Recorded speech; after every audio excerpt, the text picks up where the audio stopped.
Bonjour à tous, aujourd'hui nous allons voir comment diviser 864 par 36, d'abord de manière classique et ensuite avec l'aide du boulier. Donc dans un premier temps, je vais commencer par écrire ma table de 36.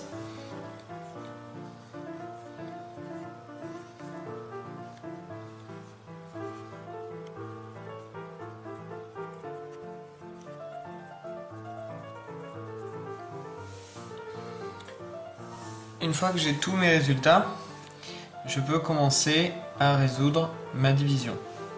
Donc je vais chercher ici, pour 864, combien de fois j'ai 36. Si je me réfère à ma table, je vois ici que 10 fois 36 égale 360. Donc forcément ce sera supérieur. J'ai le droit d'ajouter un 0 ici pour construire le 10 fois 36. Mais dans ce cas-là, il faut que j'ajoute un 0 au résultat. Donc je retrouve bien ici 10 fois 36 égale 360 comme en bas. Pour continuer, je vais regarder le résultat de 20 fois 36 et trouver 720. 30 fois 36 égale 1080. Je me rends compte ici que 864 se trouve entre 720 et 1080. Donc je vais garder le 20 comme résultat de mon quotient. Et je vais ensuite soustraire les 720.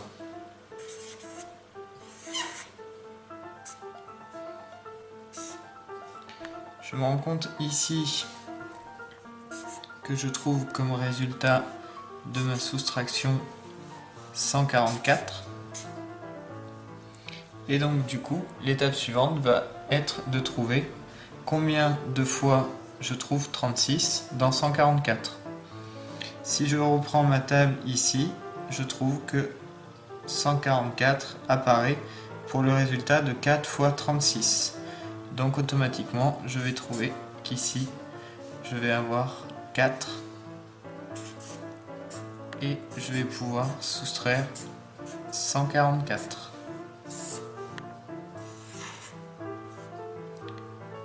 144 moins lui-même est bien égal à 0. Pour terminer, je vais additionner mes deux quotients et je trouve comme résultat 24.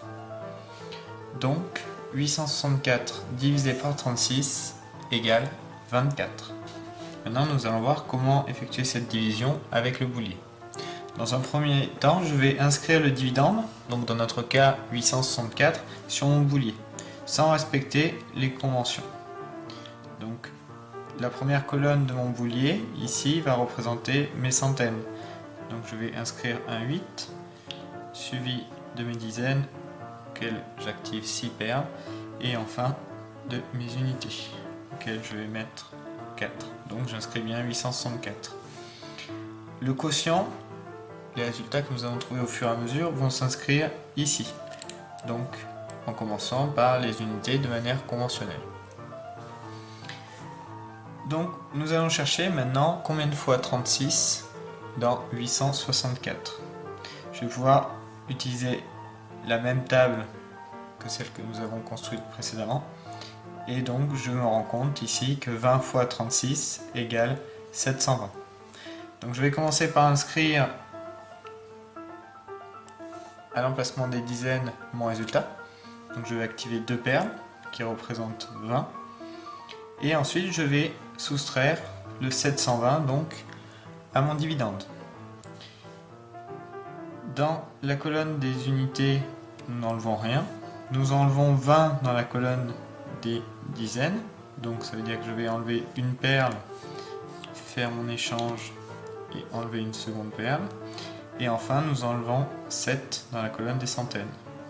Donc je vais pouvoir enlever une quinaire et 2 perles. Donc je retrouve ici 144.